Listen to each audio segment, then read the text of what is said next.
លេខទូរស័ព្ទនាងណាមានអារម្មណ៍ថាស្គាល់ពេលលើកមកទទួលចង់ភែង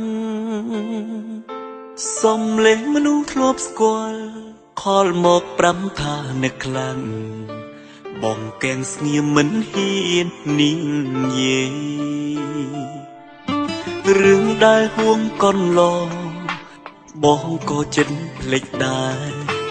តែពេលនាងរូបអូនប្រុងគិតស្អីសួរបងរស់យ៉ាងម៉េចពេលដែលមិនមានរូបស្រីហើយរកសង្សារថ្មីបានឬនៅយើងចប់គ្នាហើយទុំលេខបងធ្វើអ្វីបើសិននាងថ្មីគេដឹងគិតម្ដេចទៅតើកើតរឿងអីទេមកទាំងយប់ជ្រៅសុំលេងពើស្ដាប់ទៅបងឈឺចាប់ណាំងថ្លៃយើងចប់គ្នាហើយលំលែកបងចោលទៅបើសិនទុំនៅវានាំតែរាកៃអូនមានគេនៅក្បែរ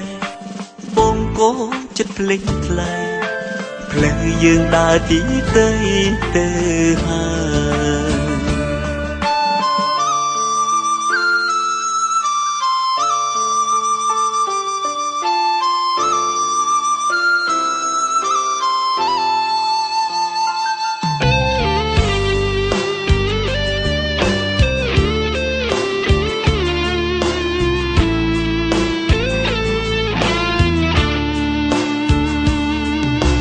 រឿងដែលហួងកន្លងបងក៏ចិត្តភ្លេចដែរតែពេលនាងរូបអូនប្រុងគិតស្អី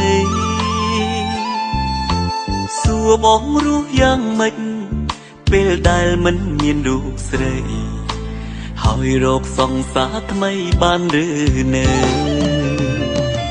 យើងចប់គ្នាហើយទុំលេខបងធ្វើអ្វីបើសិននាងថ្មីគេដឹងគិតម្ដេចទៅតើកើតរឿងអីទេមកទាំងយប់ជ្រៅសុំលេងពើស្ដាប់ទៅបងឈឺចាប់ណាំងថ្លៃ